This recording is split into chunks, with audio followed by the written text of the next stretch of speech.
Cotonou, capitale économique du Bénin, sa lagune, ses pêcheurs, son grand marché régional et des tonnes de déchets sur plusieurs kilomètres. Un véritable désastre écologique qui appauvrit les ressources de poissons aux grandes dames des communautés de pêcheurs. La pêche, ça ne donne pas comme avant, puisqu'il y a trop des ordures dans le fleuve, c'est pas bon. Nicolas Hulot, envoyé spécial de la France pour la protection de la planète, est en mission au Bénin.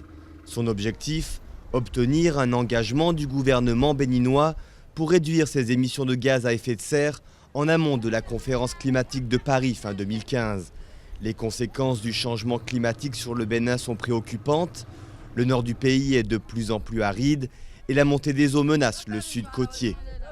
Comme une des conséquences prévisibles des changements climatiques, c'est l'élévation du niveau des océans. On comprend immédiatement, vu la précarité de la situation, quelles conséquences ça peut avoir sur des populations comme ceux qui vivent ici à Cotonou. L'impact du changement climatique, c'est l'injustice de trop, c'est la difficulté de trop, ça ajoute de la misère à la misère, de l'inégalité à l'inégalité. Faiblement industrialisé, le Bénin rejette peu de gaz à effet de serre comme de nombreux autres pays du continent africain.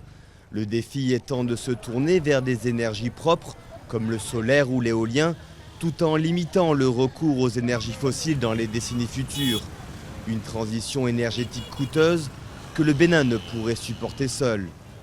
L'Afrique est la priorité, parce que l'Afrique est le scandale. L'Afrique, c'est le continent non pollueur et qui aujourd'hui paye les dégâts.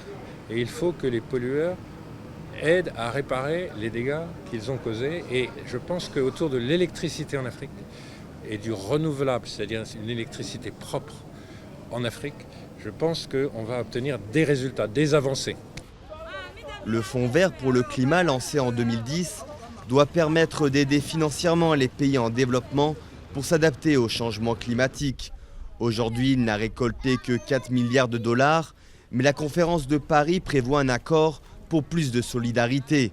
Un dernier espoir pour les pêcheurs de Cotonou.